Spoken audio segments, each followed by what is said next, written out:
Warning, these will be the thoughts of us and our featured guests. Please do not judge us.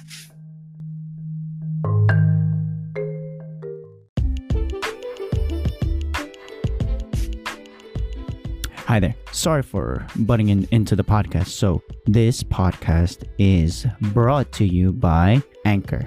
And I just want to promote Anchor for all the listeners out there. What is Anchor, you say? Anchor is free. Okay? Totally free. So don't need to worry about that. What else? Anchor has basically all the creation tools that you'll need and you want to kickstart that podcast that you've been dreaming all this time. It helps it get it on the road. Apple Podcasts, Spotify, Google Podcasts. Anchor takes care of that too. So you just have to create an account, start recording, and edit everything within the Anchor ecosystem. That makes things a lot more easy. Start creating. You can download the app too. May that be on Apple or Android. There's no bias there. If you want to get working on your computer, you can always go to anchor.fm. Again, the website is anchor.fm. Creating your podcast has never been easier. Thanks. Back to the show. Nowadays, life is intertwined with technology. Let's figure it out. Welcome to Life, Tech, and Sundry.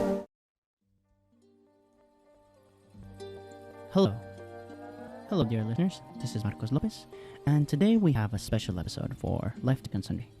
Physically, we are in the mini stew. To my left, I have Alan. What's going on, guys? Thanks for having me back. To my digital right, I have Mr. J. I am here, Mr. J. And last but not least, of course, is our guest, Jason. Hey everyone, hope everyone's doing pretty well today. Yes, and today we have every episode I personally find special. So I try to, share things and thoughts about things that I found interesting throughout the week. On this segment, for this episode, I'm going to call it Marcos Storytime and Friends. Ready? Number 1. I feel like all of us have this feeling, all of us here in this episode has had a nose blockage, right? Alan, Yes. Jose, Jason, have you had ever had Yeah. a nose blockage? Yes, sir. Well, this episode, we're going to talk about how chronic blocked nose, new research links it to changes in brain activity. So, blocked nose chronically can lead to different ways of your brain working. I can imagine it being high levels of stress in our body, makes our bodies to react differently. And, our brain literally processes that discomfort and probably pain in different ways. So let's find out. Chronic rhinosinusitis. I don't even know if I said it right. Which causes a persistent blocked nose and headaches, among other symptoms, affects 11% of people in the United States. And new research has found a link between condition and changes in brain activity. So apparently there is and 11% of the US population have chronic blocked nose. The scientific name, I can't repeat that. I can't even say that 3 times. So I'm surprised I kind of said it the first time. There we go. Let's continue.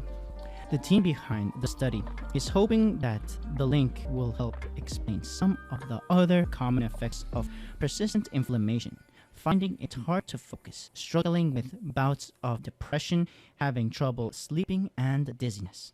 Finding a connection between the underlying disease and the neural processing happening elsewhere could be vital in understanding the chronic condition, along with efforts to find better and more effective ways to treat it.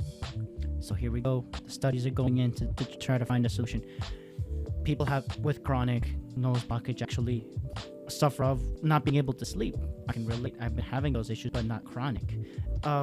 Recently, I'm not gonna lie, I actually tried Claritin, and I don't know if it's effective because I've never had that before. I had a runny nose, dizziness. Well, because of other things, I felt dizziness, but not. I don't think it's because of my blocked nose. But have you ever felt dizziness, Alan, because of a different nose Difficulty breathing? breathing. Dizziness, no. Just annoyed. or discomfort while Yeah. sleeping? Discomfort, yeah. Annoyed at the fact that I can't breathe Yeah. properly through my nose. But I mean, I guess like everyone copes with it a little differently. At least for me, like if I I guess position my body in like maybe sleeping on my side instead of like on my back or Yeah. vice versa, it sometimes helps a little bit, where I can breathe again a little easier. So that's something I do personally. But yeah, for me, basically, it just feels really annoying, and not that I get frustrated to the point where I don't sleep. Like I'll find a way. Basically. Insomnia, all those things, yeah. Yeah, but I mean, at least for me, insomnia isn't one of the things that I will, resort to, but or end up, having. But I usually figure out a way to actually fall asleep, even if I'm not breathing like correctly. Again, that's personally just me. Like I'll figure out how to breathe better, or something like that. But it's just annoying, and yeah, basically. What about you, Mr. J? Have you ever had nose blockage? Yeah, have you had have you thought about the side effects of them? Like what do you mean? Like, have I ever felt dizziness? Dizziness, irritation, insomnia, struggling with bouts of depression. No, I've never felt dizziness. Because I only have like nose blockage whenever it's cold. What about the whenever it changing gets really weather cold? from not cold, but opposite from cold to warm?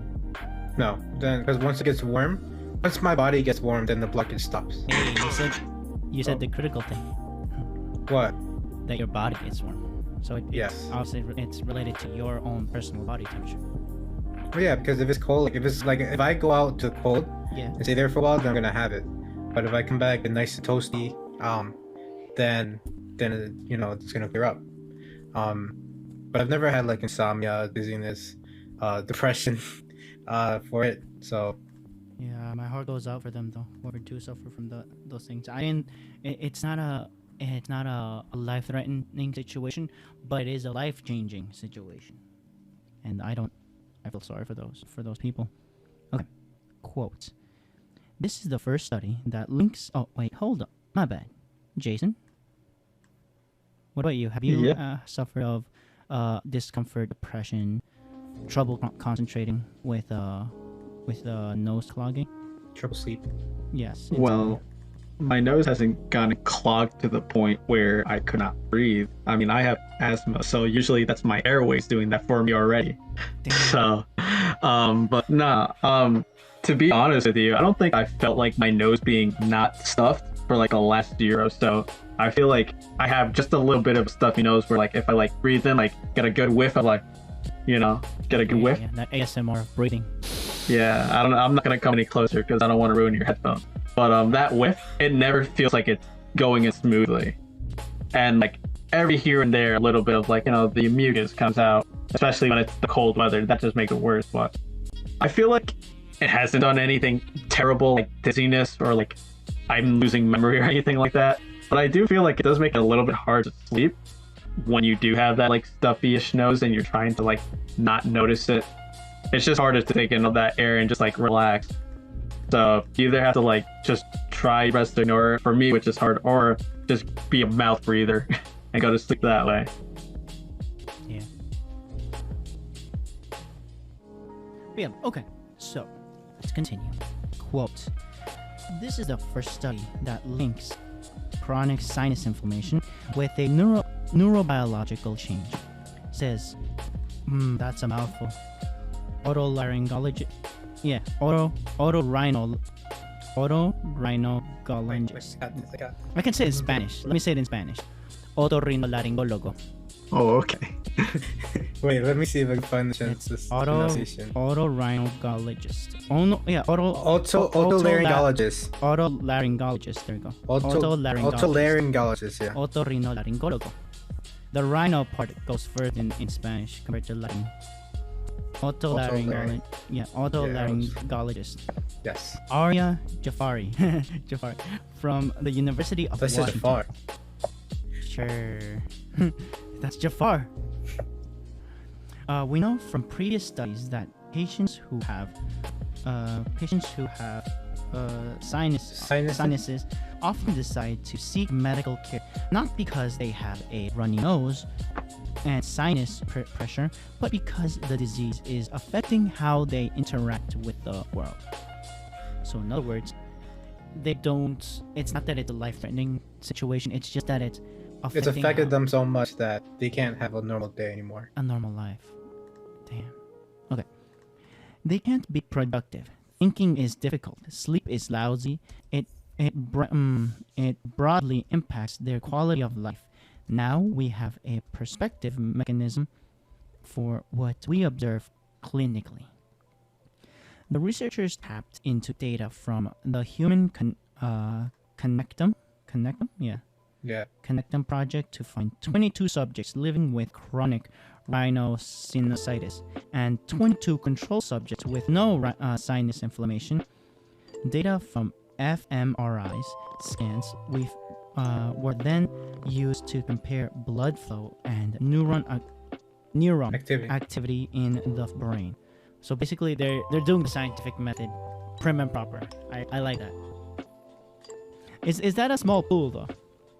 What? 22 people that do have chronic sinus. So 44, a pool of 44 for test subject? Yeah. I mean, I guess, but we don't know so much.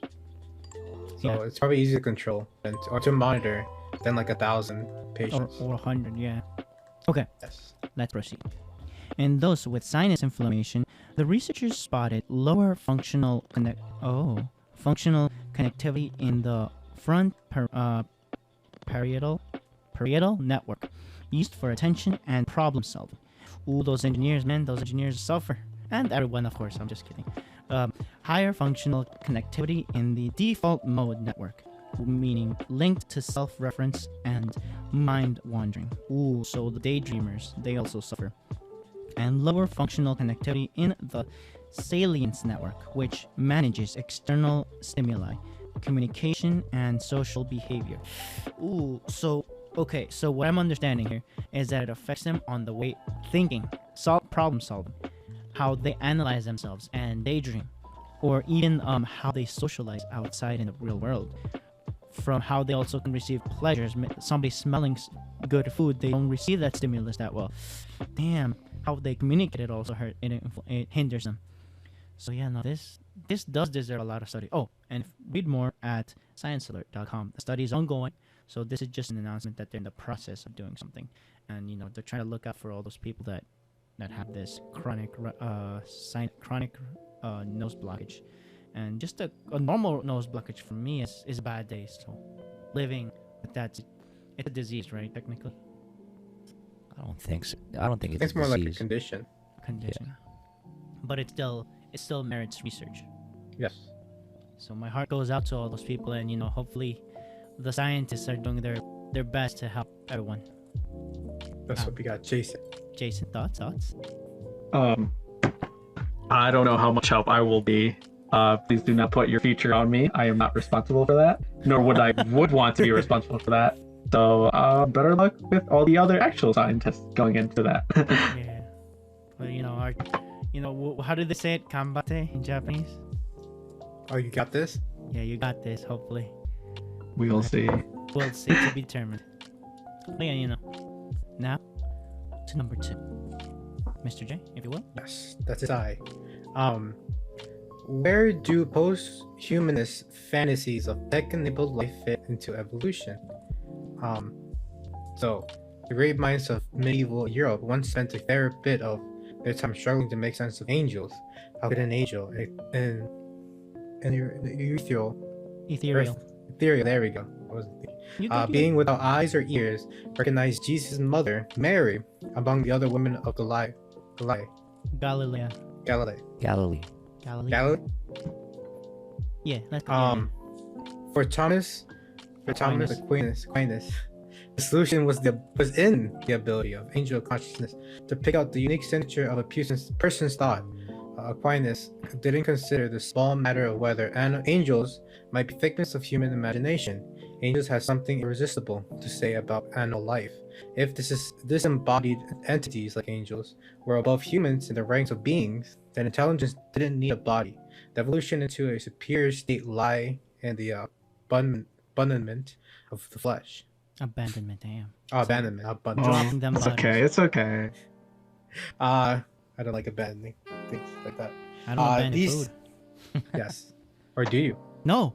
No. Sorry, I felt too. He's like, no, please, not the food. Not my food. So yeah, so I guess I could keep on reading because I want to see the meat and potatoes. It looks like they just said like a little bit of a analogy or comparison Yeah. between how it was back then. So these days we have our later day. This is a Latter thing? day? Wait, later day Latter. angelology. Latter That's a day. thing. Yeah, apparently. And There's some Latter Day Saints as well. Roboticist Hans Marvick sees and future of X's, short for ex-humans, existing in a post-biological world. Physical activity, Marvick tells us, will gradually transform itself into a web of increasingly pure thought, where every smallest interaction represents a meaningful computation. Such flesh deniers are everywhere now. For a futurist like, I'm gonna say Yes. Prisco. Yeah. Okay. Julio. But Julio. The grand frontier of space will not be colonized by squishy, frail, and short-lived flesh and body humans. Why can I call this squishy and frail? Squish. I am squishy. It will be up to our post-biological mind children. Our enlightenment, these men claim, lies in the freedom from our animal bodies. I'm gonna be honest, this guy sounds kind of crazy. This is the Facts. idea for those. Yeah. This is Jason, thoughts? my thoughts. Wow. I never thought to think of myself as a squishy, frail, and short-lived flesh and blood. So that's quite an interesting thought of interpreting human existence. Are you We're just down to frail. leave your body? Just I don't know. Maybe if it means I can maybe find more answers about this world, that'd be interesting. But do I actually think this will happen? To be honest with you, science can do a lot of crazy things. So if it does happen, it won't surprise me. But if it doesn't, then it won't life just goes on. Yeah, It's like you going into the Matrix and never coming back. yeah. I would take the pill to take me into the Neo, Matrix. Much. You already know. So now, similar views now motivate whole research programs and commercial enterprises dedicated to the notion that we can somehow exist without being animals. I thought we weren't animals. I thought we were human. Big facts. The embattled Human Brain Project, a multi-billion euro Swiss With a big research. B? Yeah, they got the B's over here, not the M. Research institutive alongside HP. Hollow Wow. the card, yeah. I didn't realize they would do that. Was conceived to build a whole simulation of the human brain in a supercomputer. Oh, that's why. The ultimate goal should be a model to model the unique capabilities that distinguish humans from other animals. Around the same time, Russian media mogul Dmitry Iskov. It's cold. Right. I mean, it's cough. It's cool. What? Nothing. It's cool. Iskov founded the 2045 initiative. Yeah, with the aim of life extension for humans in the form of computer avatars. The aim is to create technologies enabling the transfer of an individual's personality to a more advanced non-biological carrier. Not to be outdone, Google's Larry Page launched the Calico Life Extension Project, while its head of engineer, Ray Kurzweil, You're as good as I am. I don't know about that one. announced a few years ago that a shot full of nanobots will someday allow the most subtle details of our knowledge, skills, and personalities to be copied into a file and stored in a computer. Even the physicist Stephen Hawking stated that it is theoretically possible to copy the brain onto a computer so provide a form of life after death. As a man whose body have forsaken him, we can hardly fault him for this. Well, I mean, rest in peace first, Mr. Hawkins. Yeah. But still, I kind of understand. I mean, like, if they can copy it, it's still the same person. it's like the per ship. se. Remember, what was the name of that ship? That if you change every single part of the ship, will it still be the same ship? Right. My personal Yeah. answer So is yeah. no. So I mean, I don't know. It's like, is it? I'd say no. I agree. I don't think it would be the same. It doesn't. Because have soul. if you speak of it like it's just random text, like you're trying to copy a whole essay and paste it, then sure, yeah, it's the same thing. But like a living being, is like It wouldn't be the same. Yeah. It would be Yeah, another copy. version. Yeah, it'd be a Yeah. copy, but it wouldn't be like if they did that for me, for an example. It wouldn't be me, you know. It would be my brain's already intelligence trying to continue, but that's like another version of me. So Just as a you won't reminder, feel alive. There was a couple of movies and books about this, but for one, it involved Scarlett Johansson, of course. You know, if you want to watch it. You It's mean like called Ghost in the Shell? Atlas? No, I think there you go. An anime, even more, even better. Think No, of- but didn't. Was Yeah. live was live action, no? Yeah. And then there was the anime, and then there's another one called Atlas that we follow the story of a man. We don't know where he is, but you know he's more or less living his paradise in a lab. They feed him a certain amount of food and all those things. And we meet Scarlett Johansson, and you know it looks like they're in a club, you know, and all those things, right? Like they're living retirement, but they're young.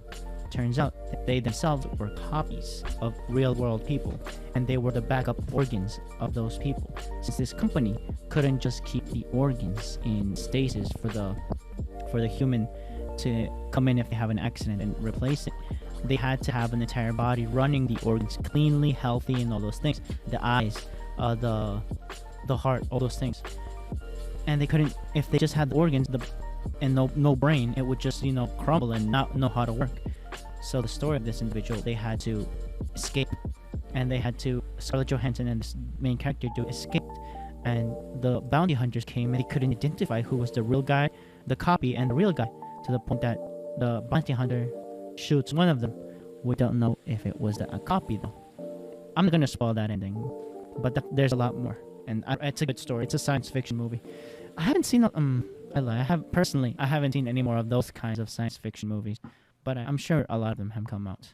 You know what this is all reminding me of? What? Out of high school. You think so? How? No, but I'll tell you why. Because it's not in the anime. It's in the the manhwa. In the manhwa, Morijin I think was like went to another dimension to do something, and in He his got eaten, absence, or he went on purpose? no, he went on purpose Oh, to find something. But in his absence, he left behind a copy of himself, who was named Mori Han, or Don. There you go. Don Juan. And Mori. as time progressed, Mori Dan kind of got confused on who he was, because everybody recognized him as Mori Jin, but he knew he wasn't. He was just another copy. Every single. And he step. unfortunately he wasn't as strong as Mori Jin was at the time. So he slowly like almost developed his own fighting style, his own power. But then eventually he does die, and Mori Jin kind of gets the memories of what happened. He was like, So like a shadow and- clone. Yeah, but it's like deeper. I like Because it. even afterwards, he kind of felt pity for the clone, and he even gave him like a grave. There's a spin-off for all the shadow clones. Remember when they were going to train for the big war? Oh, you mean the boat? Yeah. Where like I think they were on drugs or something. I Naruto. don't know. But yeah, that's, They were on something, they because were on the boat. they were on a boat. But yeah, so let me read the last paragraph. Let's proceed. I like this. Continue, please. Posthumanists are the intellectual heirs, the ancient dualist ideas that it isn't our bodies that make us who we are. An offshot of humanism thinks these thinkers see the human condition as nothing more than a technical issue we've not yet solved. Today's posthumanists are convinced that being human is neither here nor there, so long as personal consciousness is present. Individuals like Itzkov and Presko say to hell with the body. To hell with the body.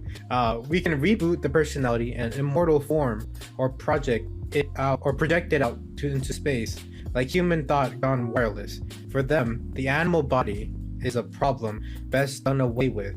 Where once humanists were concerned with making sense of how matter becomes thought, now post-humanists are concerned with how thought can escape matter. It's an exotic twist on an old tale. Read more at Literary Hub or lithub.com. Yeah. Get lit. Yes. This person But yeah. had to be stoned to think about this. I don't think they have to be stoned. It's just like Yeah, it they're seems just, like That helps. That helps. it helps. They're just post-humanists. That's all it is. Yeah. That's their philosophy. But yeah, so my opinion is that avatars though, it incorporates a bunch of I different thought you things. said Tarzan. Right, yeah. It incorporates a bunch of different things. One, the ability to project your body, no, your soul, your mind. Would you say like the spiritual mind, Alan? Or how would you call it? Digital mind or spiritual mind? I mean, if they're going as far as to say that they want to take their mind and upload it in some way or another to the interwebs, I'm pretty sure they're trying to digitize themselves. Like they literally want to be a Digimon, is what I'm thinking. They kind of want to be. Yeah. So I mean, yeah, I mean, you can see, I guess, inklings of this when you see the movie The Matrix. But again, as fleshed out as those movies were, did you ever think, boy, that sure is confusing? Like I did. I mean, I found it wildly entertaining. Likewise. But at the end of the day, you couldn't make heads or tails of it, like in its entirety. There was like plot holes and X, Y, Z, right? The way I'm looking at this is that the post-humanists have that dualist type of way of thinking, where the body and the mind are separate. Where in reality, I don't think that's how it works. I mean, you personally develop your mind, not entirely, but there's some basis of what your body goes through as a human being, Experiences. right? To actually develop the brain capacity that you have Yes. at a certain age. And like anything else in a cycle, you are born, you get to a certain point, you grow up, and your mental capacity isn't the same. You get to that threshold, and once you die, you die. Or, I mean, not to be so blunt or negative about it, but that's just human nature. The You- cycle of life. Right, and your body, no matter how intelligent you are, just because you're out of what they call a shell, I guess, of the human being or the human limit or limitation, I think it's really dismissive to try to think that your mind is capable of still processing things if it's uploaded digitally, and it'll just live consciously in a computer. I think at that point you stop being yourself. And just to elaborate, there's have you guys heard about the Animatrix? Huh? Is that like a The animation show? of the Matrix. Yes. You're turns talking out- about chest taste, aren't you? No, it actually explains a lot of how the Matrix, the whole universe of the Matrix happened. It incorporates artificial intelligence. It incorporates the building of robots. It incorporates digital currency. And this was in the early 2000s that happened. It incorporates, unfortunately, war. It incorporates nuclear fallout and all those things. It's a bunch of different stories, but I highly recommend it. If you, like you were saying, the Matrix is confusing. It's because we're watching it in the middle. I don't know. I mean, we're seeing it as a single story, an arc, if you will, of the entire universe. Wait, the movie The Matrix or Animatrix? The entire movies of the Matrix. All of the movies that we see the first one, reloaded again, out of clips, out of ammo, all of those movies are the middle or towards the end of the entire universe of the Matrix. The animated segments are different parts of within that universe, and also the way before people got quote unquote uploaded to the Matrix. I did not know that, Marcos. I highly recommend. They're it's an entire movie, but it's like 8 or 12, I don't know, 10-minute cuts of different stories. And there's the beginning, in the middle.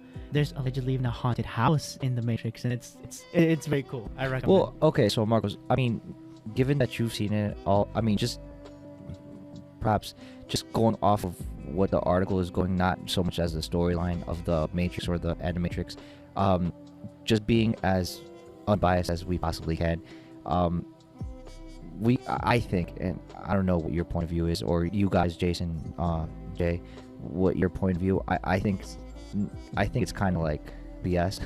It's like it's just eye-catching, a clickbait. That's what I'm understanding. For this. Maybe, but I mean, when you have a philosophy behind it, I think it's a little bit more than just clickbait. I mean, there are post-humanists. That's their philosophy. It exists. It exists. So for them to actually try to not perhaps convince people, but they're just stating what they think is a possibility, right? Where you can take a movie, and I think you mentioned it in a prior podcast episode of the Terminator and stuff like that, where it's like you get to a point where Skynet took over the world and robots were trying to eliminate humans because humans were bad for other human beings to be prosperous because What's the solution? Cut kill the problem. humans, right? Yeah, that's the problem. So I mean, again, I think there's a fine line between Science fiction, reality. yeah, there's a fine line where it's entertaining. Could It be a is. reality. I don't know. We've never To be determined. yeah, I mean, I don't think we're at the cusp of that situation at the moment, where we do know there's problems, but I mean, for posthumanists, I think this is their wet dream. This To is be their honest. mantra, if you will. Yeah, this is basically their fantasy, their hope, and one day having the Their desires. technology, yeah, to actually be uploaded. But after that, then what?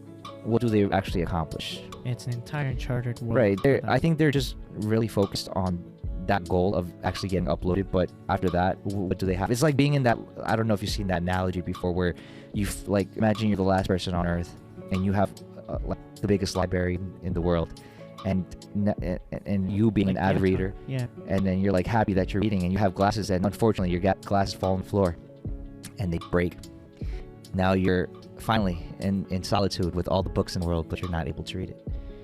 Like, I think that beyond the precipice of like you actually getting what you want, do you really know what You can do with it. yeah with it, like once you have I mean, that's everything. Like when people Well, I don't created think so. gunpowder. Perhaps I think we are precisely that's what it is though, Marcos. I think when you set a goal, you know exactly what you want to do after the goal. Like, say if you were to say, I want to bench press 300 pounds, Oh yeah. you know what you want. Like, I know what I wanted it for. I told Right. you guys, right? exactly. That's what I'm saying. But I did it for my mom. and that's cut and dry. That's what I'm saying. That's cut and dry. You understand where the goal is coming from. It's And coming. I read no, kind of by 50 pounds. But It's you progressing to that point, and then at that point you know what you're gonna do with it. Whereas like you uploading yourself to, what does that really garnish or garner? how about with anime? Luffy wants to be the pirate king. What does that? What after that? What? Well, he wants to be the pirate because his premise is that he wants to be free. His definition of free is what a lot of people perhaps don't understand, the actual meaning of freedom, where he's free to do whatever he wants And he's not with doing it now. with whomever he wants at whatever time he wants. What happened to Mr. Rogers when he became the pirate king? Well, that's to be determined. ah, That's still yes, that's yes. still I guess there's been tidbits here and there, and just foretelling of what, or foreshadowing of what that happens. So the story hasn't been developed quite yet, but in all reality, like whatever the One Piece is, because that's I guess the major plot point in the story, you're gonna find out with the rest of the people that are reading the manga or watching the anime. So I think that's a little different, but goal wise, I see where you're coming from with that question. But goal wise, yeah, I see what you're saying. Like for me, my personal experience with the bench pressing, it was for me. My mom, suffers of being heavy set, right? Well, doesn't suffer, but her situation. And we live in a building on the 4th floor, and I know my mom would hurt, her knees would hurt, and all those things. And we were saying the elevator breaks, and we have to go down for a fight and all those things. I'll carry you, and she's like, sure you will. Challenge accepted. That's what I said in my head. So I first, just as a reference, asked her how much she weighed, or myself, because we weighed more or less the same. After COVID, I'm way less, and I gained that weight back, but still, I internally said I want to be able to easily carry you, and then be able to go down the stairs and get out in an emergency. It didn't happen, but still, I was preparing for the situation. I even got into discussions with my dad. My dad's like, "Why are you overtraining so much?"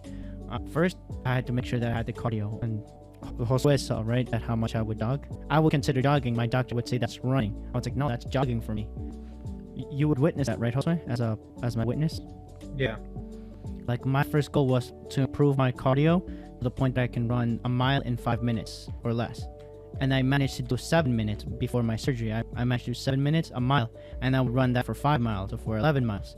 And that was my goal. I was like, okay, that'll do.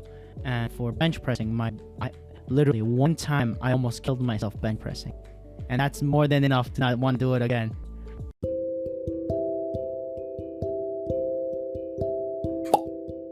Salutations, Marcos here. This is a message to all the listeners out there. There are links in the show notes for our Twitter, email, and even show notes. Any questions or ideas for the podcast can be sent via these links. Now, back to our regularly scheduled podcast.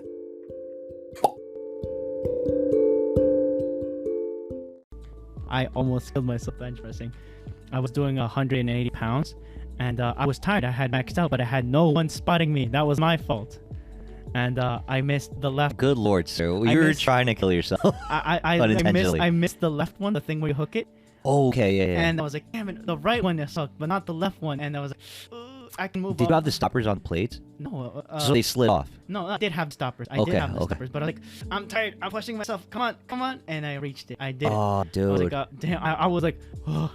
Did anyone like come to... No, I mean, there was somebody on the bicycle. Are you okay? That became like, yeah, thank you. Yeah, I was just working out the left more than the right today. today. I was like, I saw that you maxed out, and then you hooked up you didn't hook up the left one right. Of course, the left one is my blind side. Right. So yeah, I did that. So I kind of... Yeah, but I guess, Marcos, more to the point, like, point being that your goal was set. You knew what you were going to do with that set and then goal. That's what my dad would say. What would you do after that? I would trickle down. I would calm down because my weight back in those days was 230 pounds. I was like, I have to at least bench press 230 and then beyond. Made it to 250, and I was like, okay, I'm just in case I'm ready. And then my surgery happened, and I was like, okay, I had to lose those 230 pounds. I made it to 205. Right. And then you weren't able to put pressure on your body like that for anymore. A year. For the last day, I don't know why they were. I don't know how the nurses and all those people, I wouldn't say intuitive. I don't know, but they were saying everything okay. You look fit. And I told them my objective, and like, okay. And I even said the day before that, I had my surgery on the 16th of 2019 on June. My birthday was on the 8th. My last run was on the 15th, which was a Thursday. I think. I don't remember, but I think it was Thursday or Wednesday. My surgery was the next day. I was like, okay, I have to break my limit in jogging, which I still call it jogging. You had to go plus ultra, and you did it. And once you reached that pinnacle, you obviously, because of a situation that you had to go medically speaking, you weren't able to pursue the rest of the goal. I guess the 50 pounds, 50 right? Extra pounds, yeah. Right, but I mean, again, I think coming back to the point of the actual article. Yeah. Well, just the point of the article. Yeah. You knew what your goal was and what that entailed and what you were going to use that once you got there, right? Yeah. Where over here, the post-humanists, I think they're just fixated about what it would be like too, but not really knowing. Like, again, I think it really boils down to them thinking that there is something beyond. Are they like chasing the dragon, if you will? I think we can safely assume that. Maybe they're high, even though they'll never reach it right now. Maybe. Well, they're going off the premise that they might as well be, or they'll get to that. Maybe not in their lifetime, but they may have some other way. Like they might want to get cryoed, frozen to try to wait it out or something. Walt, right? Like I think to a certain degree, maybe it's just a fear of death. Like, true. I mean, that might be a possibility. At least for me, the way I'm looking at it, that might be one of the issues. Maybe they're just scared to death. They don't want to go through it. I mean, hey, everybody has a fear, right? And a lot of people might fear death. I mean, I think the questions might erupt where, do you know where your soul is going? Others might say no. Others might say yes. So, what is life after death? We don't know. Yeah. No one knows, right? I mean, if you subscribe to a certain type of religion, you might know what you subscribe to tells you or lets you know the insight. And again, that's for you in your faith-based, system to believe in. And I mean, we're no one to tell you otherwise. But I think for them, this is their faith-based system. Yeah. Ultimately, this is what they believe. They strongly believe it, and they truly don't understand perhaps certain things, and they're just making guesses at this point. Yeah, like a lot of people are. Everyone in this life doesn't know everything. So. I mean, you're born not knowing anything. I mean, you have to learn. For me, I find that sometimes scary. It's refreshing. Fun. Like, for example, there was one time I was sitting in my living room just eating, and I thought in my head, because I like to listen to podcasts, and I was like, there are actual monsters out there, not like besides people monsters, but actual giant whales. I would consider that a monster because he could jump, just squish me. And I'm yeah. I would consider that a monster. I mean, if you'd been, out at what's it called? At sea, maybe, and you're swimming, all by your lonesome. You hear in the distance. Sharks are monsters. Bears are monsters. I mean, nowadays, COVID is a monster. An invisible. No, it's microscopic. Yeah, viral. It can be in here, next to us. Man, it could be inside of you when you're carrying it. Yeah.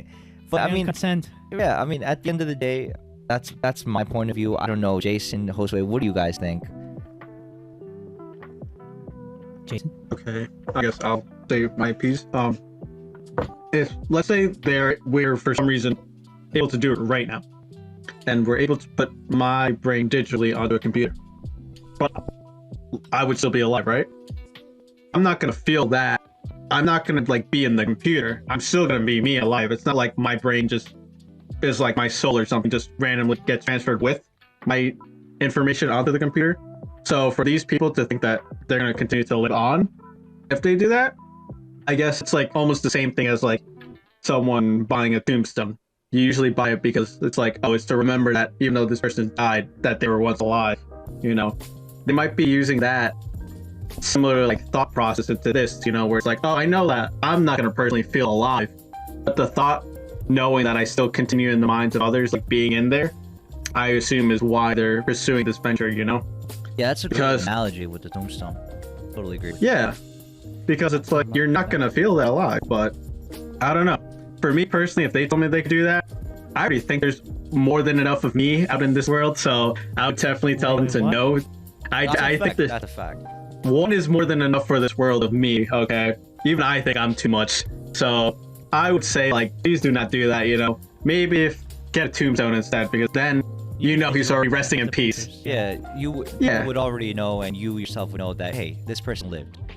Yeah, maybe, yeah, I mean, but he lived his life, or her life, you know? How about this? In a sense, us recording ourselves, we're immortalizing ourselves for someone else to listen in the future.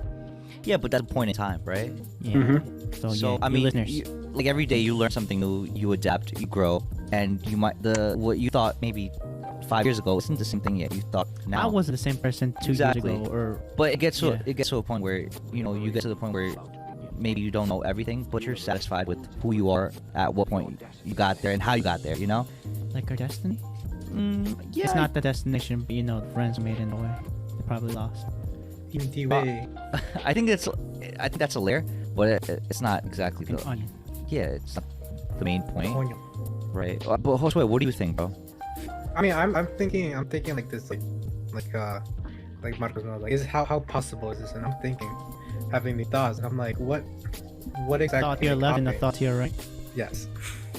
No, it's like what exactly they're copying? It's like they say our personalities are Oh, you're going our technical. emotions. No, yeah, but I'm like thinking, but where is that? What are you copying that from? It's like they're like your brain. I'm like, okay, how? Like, cause like back to what Alice says, like you don't exactly have like a preset thing. You kind of develop it over time.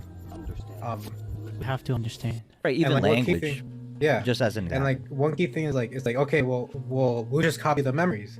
Okay, great. Memories aren't exactly stored in your brain. They're There's just chemicals in there.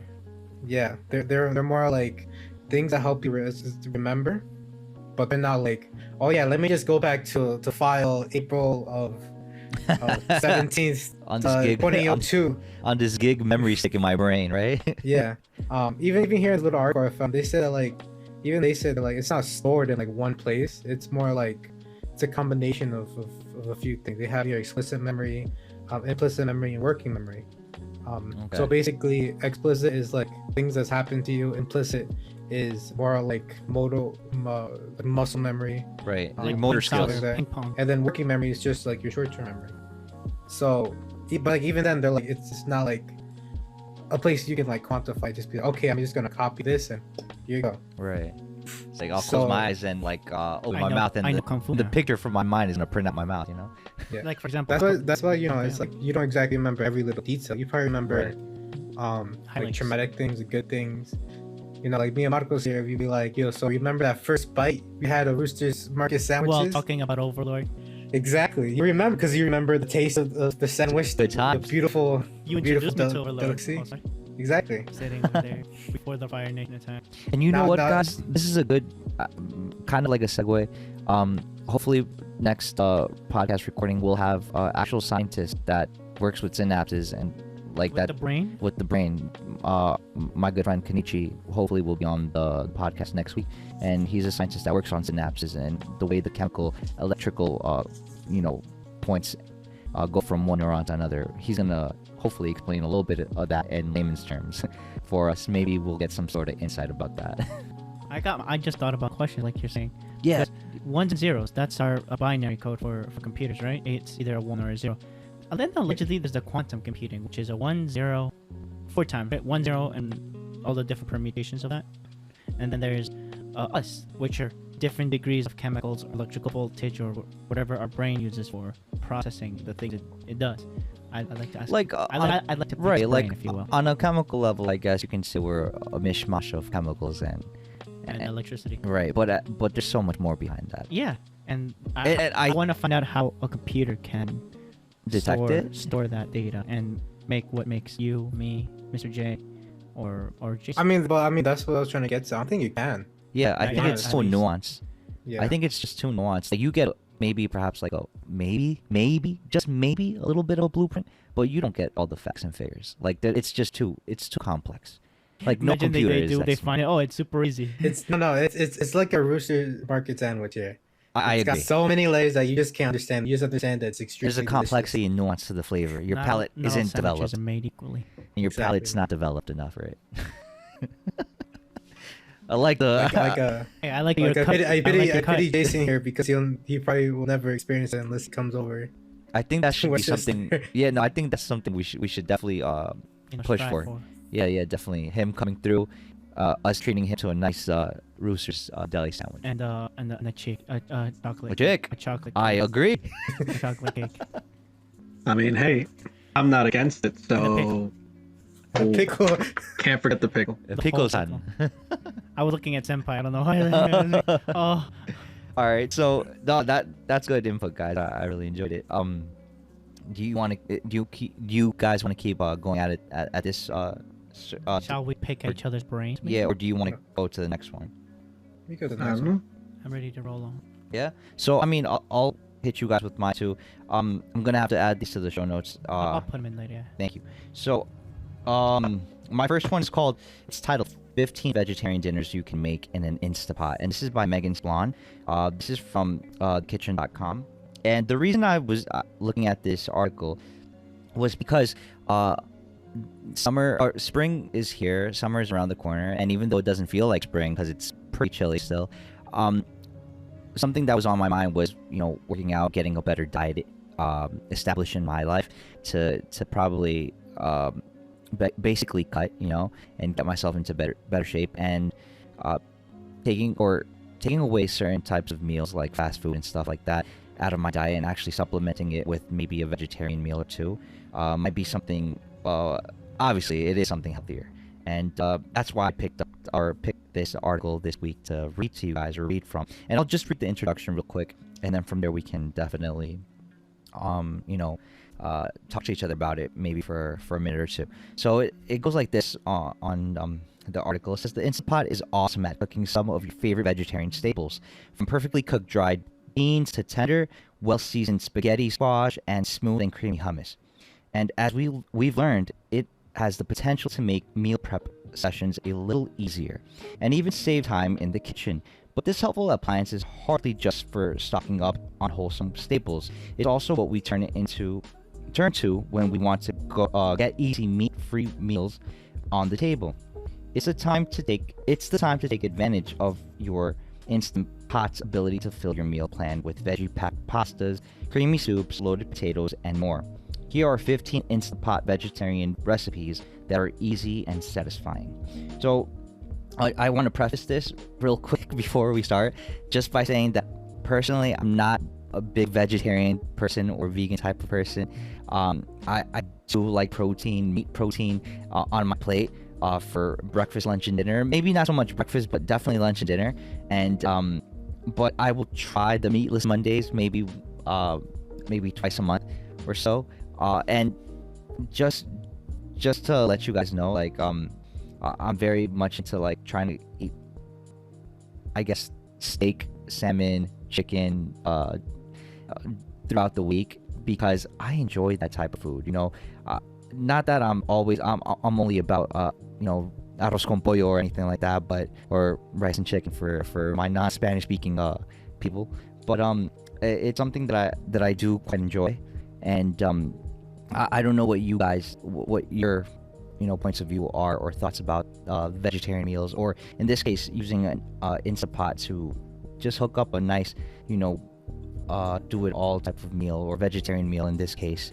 Maybe you want to do sweet potatoes with like collard greens or spinach, or kale or something like that with garbanzo beans and other veggies, tomatoes and stuff like that, to try to make like a nice stew of some sort without the meat, but still very hearty, to try to get yourself into better shape and maybe eat a healthier meal at the same time. So what do you guys think? You want to go first, Marcos? I offer myself as tribute. Okay. Recently, I try, but I fail sometimes to cook. So we've divided the eating and all those things, activities of the house. But for me, recently my mom tried the mushroom sauce, a homemade mushroom sauce. I think she found it online and she copied it with some yellow rice, homemade, and some chicken. So she tried to go in with some veggie what is champignon is, what's the name of the mushrooms, yeah. She tried to make the mushroom the sauce. It was a sauce, the main part of the dish. Even though we had chicken, she tried to cover the chicken and have sauce on the chicken and accompany the rice. I'm like, damn, this was an unintentional detail, but the sauce was the main This part. gave life to actual plate. It was like a nice flavor profile that tied everything together, right? Out of everything, Right. that was the one that I said, if you can make this more often, I wonder. That's the only. You approve. I'm not a mushroom kind of guy. Right. And I think she used button mushrooms, right? Because Yeah. again, not to try to make this, long-winded or whatever, but you can definitely make a sauce out of button mushrooms, portobello mushrooms, shiitake mushrooms, and you can definitely look into other mushrooms. Except poisonous ones. Please don't eat those. Please. I mean, Because there are some around here. yeah, there's fungus that that could kill you. Yeah, definitely. Yeah. But yeah, like for me, the one of this week that stood out a lot was this mushroom sauce with Okay. chicken. I Very recommended chicken and rice. Okay. Very good, sir. Can't go Sounds wrong. tasty. Yeah, Very yeah. tasty. Well, so what about you, Jason or Josue? What do you guys think? If it tastes like meat, then I don't really mind. Because other than other than if you were cooking it, which I cook a little bit here and there, but not like a professional or anything like that. But when I do cook something, I do get the joy and satisfaction of knowing that I cooked it myself and made it what it is.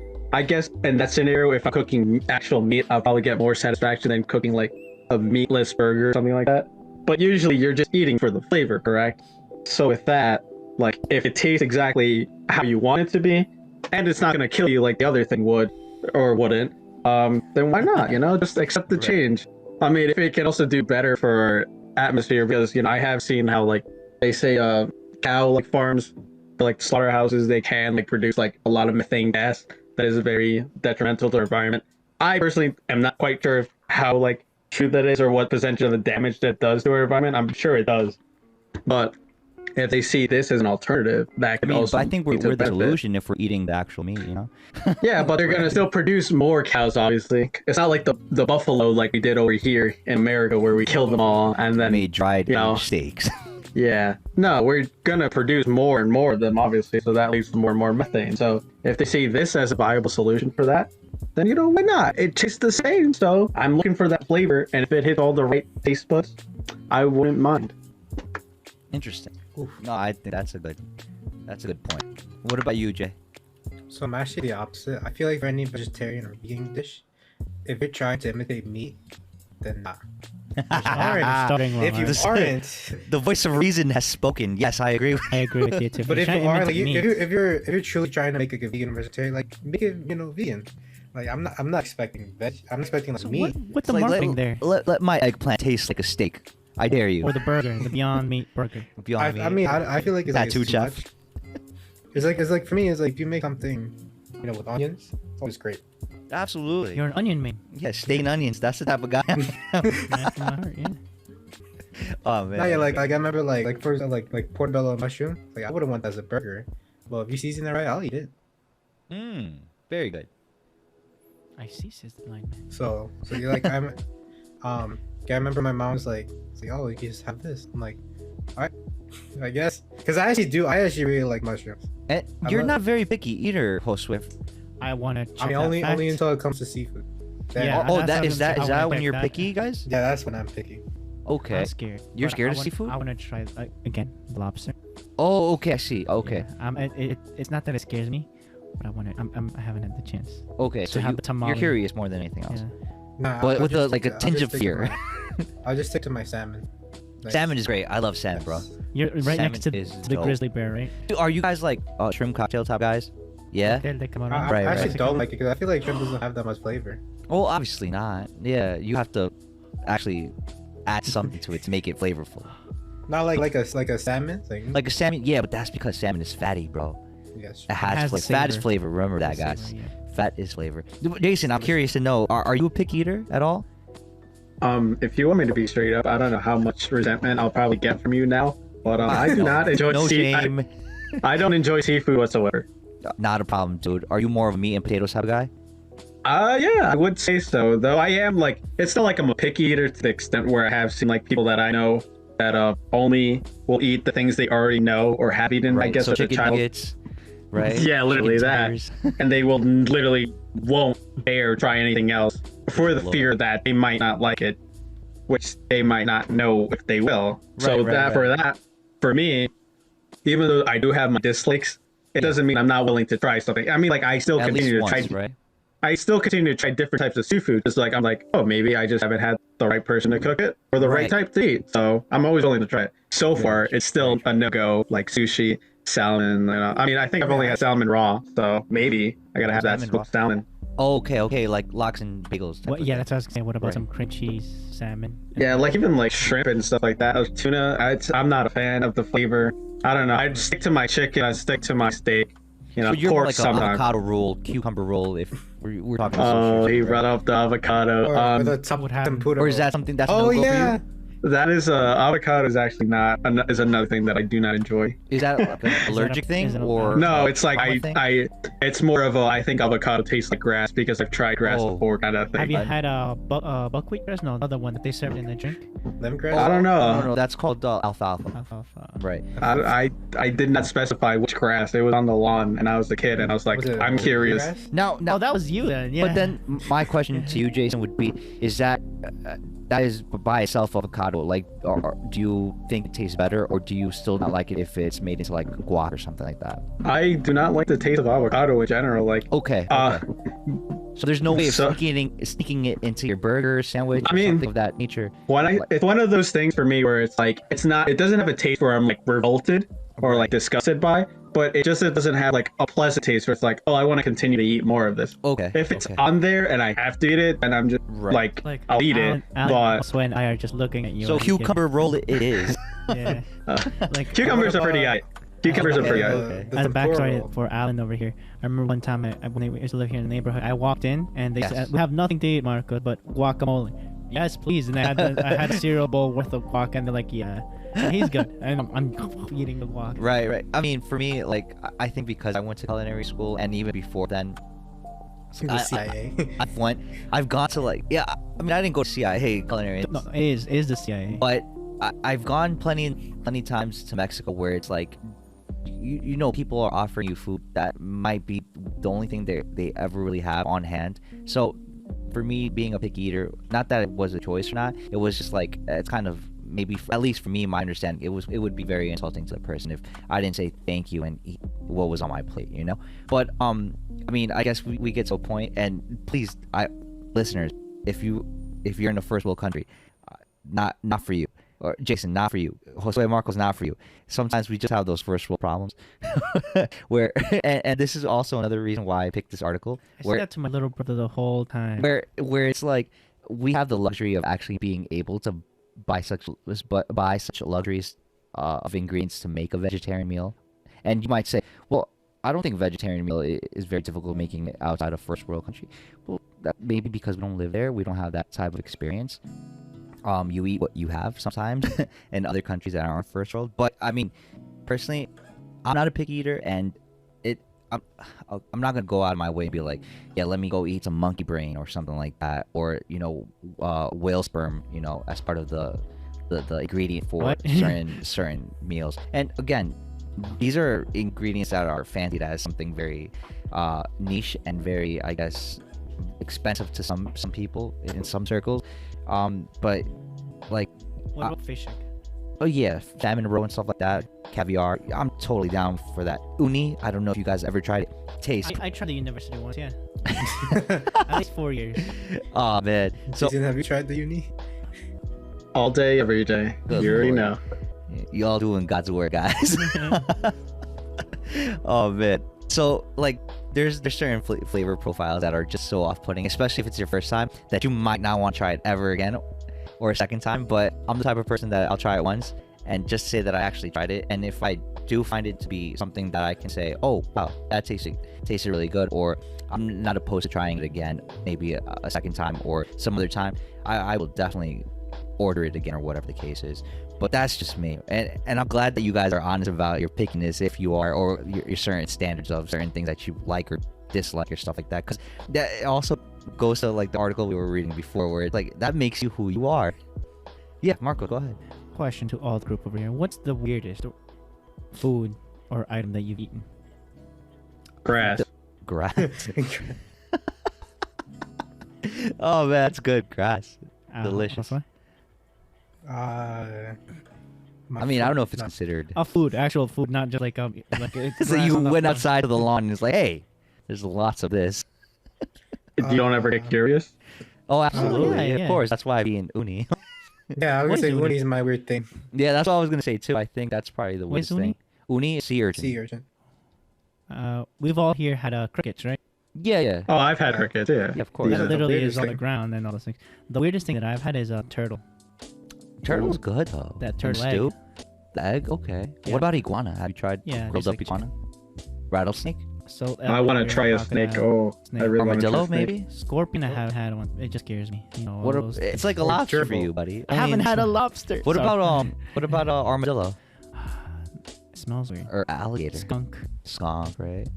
frog, all those things. Oh yeah, a little escargot. Chicken leg. I mean, frog legs. Wait. Right. What's another one? Maybe you've had like a kangaroo steak. I don't know. No, Ostrich leg. I'm not that rich yet. No. Ostrich egg. fuck Ostrich that. leg. Oh god, that's huge. Exactly. Bigger than the turkey leg that they give out in Disney. Definitely. Yes. Have you ever tried horse? Yes. Horse meat? Yes. Minced or steaks or? Like in the barbecue. Chinese, in nice. a Chinese place. Okay. What? Yeah. Hey man, They we're serve talking about them? weird food. What's the name of that place? This part of the buttock? hind leg? Yeah, that one. For the horse, it was good. You said they serve him in a man. Chinese place? Yeah. It's next to the duck. Next, I haven't had duck. What? Really? Very fatty. I Very think good. I've had duck. I've had rabbit. I've had duck confit. Bless you. It's French, not Le bless you. Le bless you. Oh. And I would respond to grazie in Man, Italian. that's Italian. But yeah. Oh man. So have you guys ever tried quick blast? No. What is that? No. Those are gusanos del mamey. What you said? Probably not. Oh, no, that's... No entiendo. lo Really? siento. Oh, guys, Oh, nah. if you don't want to Nah. Google search it, don't. But if you want to be wigged out, please Google search quick blast. How do you spell that? Quick blast. That's the syllables. There you go. Is it with the Q or the K? Sure, or why C? not? Try to spell it out. That's a I got a gift shop. What am I Yeah. looking at? It's Cuetlas. Quick. What is that? Are those like worms? Yeah. Those are caterpillars. What? Those are like maggots almost. I mean, maggots. Oh. I mean, you how ever- Maggots, you guys maggots, ever tried right? Quick blast? No, actually, I have not, surprisingly, No. for whatever reason. Strange So- reason. Again, these are all pre-Hispanic type of ingredients that people like. Chapulines. Yeah, like chapulín, like Aztecs would eat this, Olmecs and stuff, and people of that. People who are curious enough Pre-Hispanic, to see it and they're like, No, well, The they. little- the I'm little pretty sure worm you see in the they had a tuna little cooking procedure or preparation procedure. I don't think they were just eating them off the ground just like Sun that. dry. sunshine.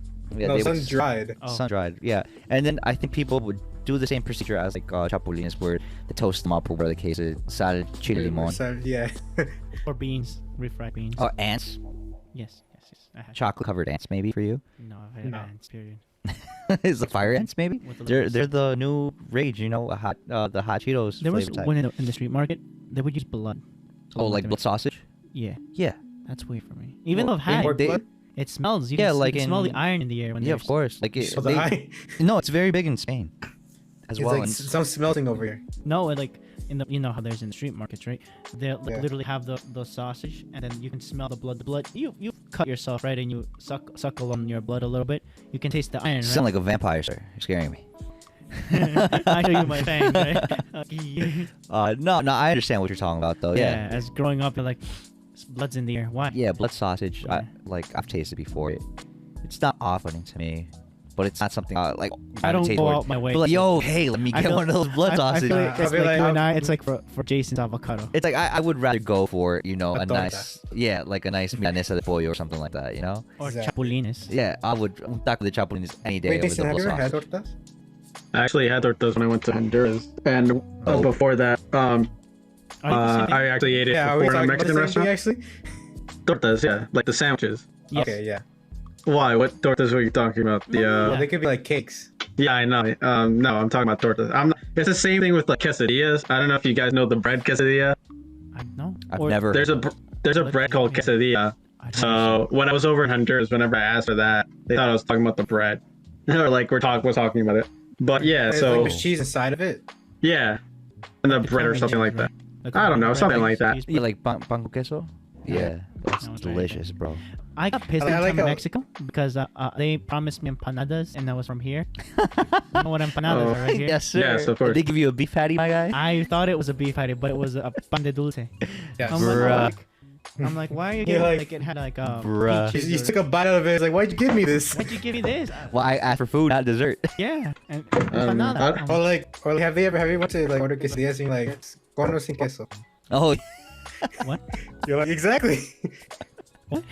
Yeah, con queso, sin queso. Which one you want? with cheese or without cheese, basically. For what? Just Quesadilla. general. Wow. Is it really a quesadilla? That's Is it so really a dumb. quesadilla? No, it's I not. don't- Then what do you Oh, put it's inside of it? Just meat and stuff? I mean, you could do what's it called? Squash with Squash. with squash blossom, or with chicharron, or with beans, How do you call that Squash chicharron in ganasa. English? pork rinds. Sausage? Pork rinds. Pork rinds. The Mexican pork rinds. You know are way what better, chorizo It's but a is, different don't you? way. It's style. It hits different.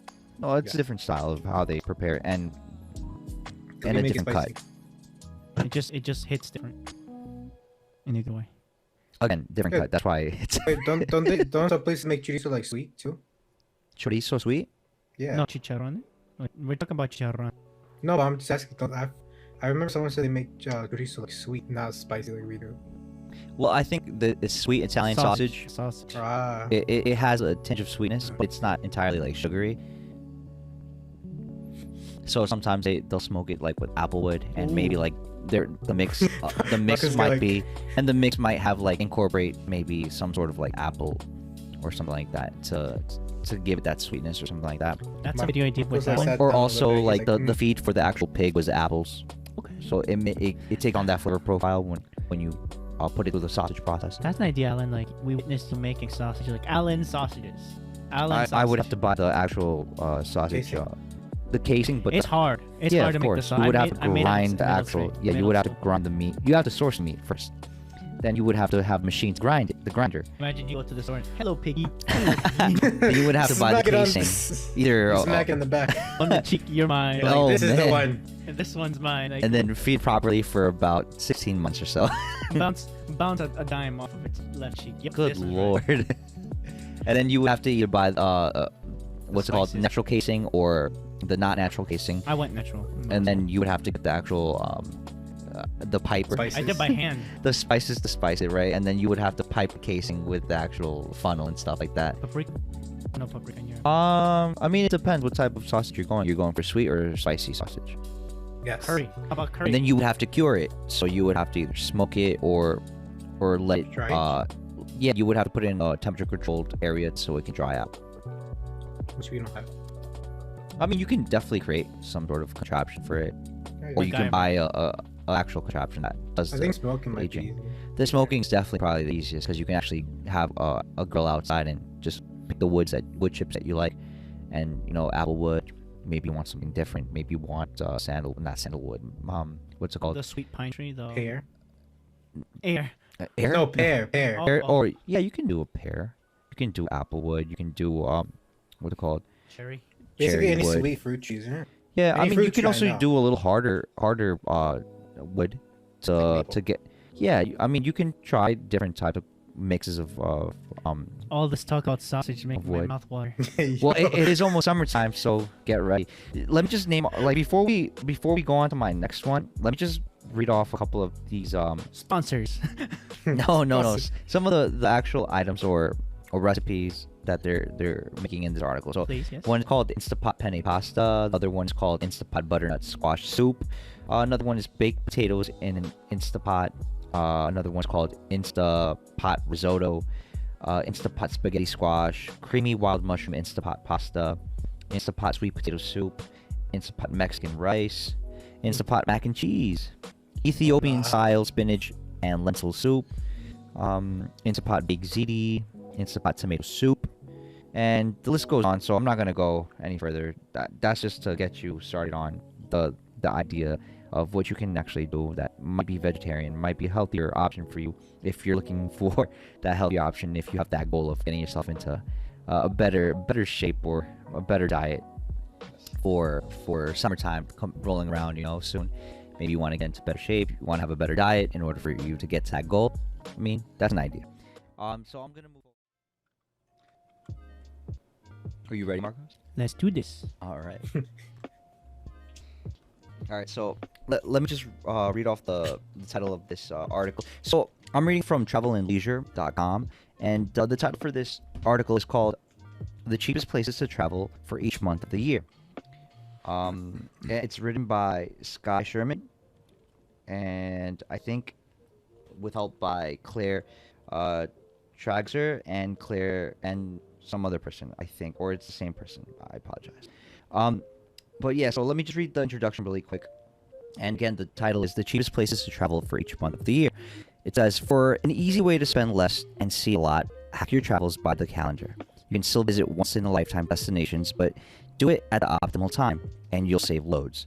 If there's a destination on your bucket list that's just out of your budget, you might be able to book that trip for less than you think, depending on the time of year you visit. For example, go to Japan in the winter, not during cherry blossom season, to save a few bucks, or visit Hawaii during the shoulder season to enjoy warm weather without paying peak prices.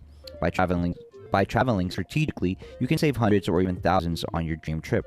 Kayak, one of the world's leading travel search engines, shared with Travel and Leisure a list of destinations seeing some of the best deals and biggest year-over-year price drops, broken down by month so you can plan accordingly. The cost indicates the average prices for both round-trip and one-way flights to these destinations, contrasting this year's fares with those in 2020. So that's basically the introduction. I'll read a couple of them, and you please, guys, share your thoughts about what you think, or if that's something that you might be interested in, or if you find this information helpful at all. So the first one is January, and it mentions Colorado. Another one would be February, and they have Miami, Florida as the destination. March is Cozumel, Mexico. You might want to visit. And the month that we're in, April, July, November, and December, a good choice that they're mentioning is Cancun, Mexico. I'll leave it at that because definitely please go read the actual article so you can have a little bit more insight. And I don't want to, name all of them, but I think that's a good place to stop. And I just wanted to share with you guys this article because I think traveling is going to be a big thing once borders are a little bit more open after this whole pandemic thing starts dying down, and people, are trying to, scratch that itch for traveling. Yeah. So I think it's something that people are gonna probably be mindful of, because I don't think people are trying to spend too much money, being that they probably didn't have much money to begin with after they probably either lost their job or were getting paid less for one reason or the other, and the stimulus check just didn't quite cut it for them. So me personally, I would definitely like to hit up Miami, Florida, maybe next year, February, but my heart's pretty set on Mexico or Japan, so that's just me, my personal bias right now. Those are places that I would like to revisit, but if it's somewhere I haven't visited yet that I would like to go, it would probably be somewhere in Europe, whether it be like south of France or somewhere like Italy, or maybe even London, and a place that maybe not many people know, maybe not that they don't know about, but that I would like to go in Europe is Luxembourg. So that's somewhere I would like to go. Isn't Luxembourg in Egypt? No, Okay. it's in Europe. Oh. Yeah. Oh, Luxor. Luxor. Yes, sir. Luxor. My bad. No, you're good, bro. But that's just personally where I would like to go visit. But I don't know what you guys think, or do you think that prices are going to be higher, lower, or would you take this type of advice if you were planning to go on the trip sometime in the future, maybe after school or after college? An after school special, if you will. Yeah, or just it's time for vacay. Let's go somewhere. I'll give it to Mr. J and Jason. Let's see. Whoever wants to go first, I'll go last. Oh, sorry, I didn't see you there. This is the end of part 1 of the LTS podcast. Now, we have over here the squad. 1 is the release schedule for the podcast. Alan? Tuesday and Thursday. Eastern Standard Time. Yes. And all you listeners from the East Coast to the West Coast, Mountain Time, all those times, please tune in on Thursdays for part 2. This is Marcos Lopez signing out. Peace. Bye. Bye. Hi there. Thank you for tuning in to the LTS podcast. All the notes and more can be found in the description. By the way, we have a social media page where content is posted regularly. Feel free to reach out at us through there or via email. Both are found in the description. When you support the show, we have a merch store where you can buy an item that you like. If buying merch is not your thing and you just want to support the show directly, we also have links to those too, if you'd like. Thank you. Also, every comment is really appreciated. Credits in the description as well. Peace.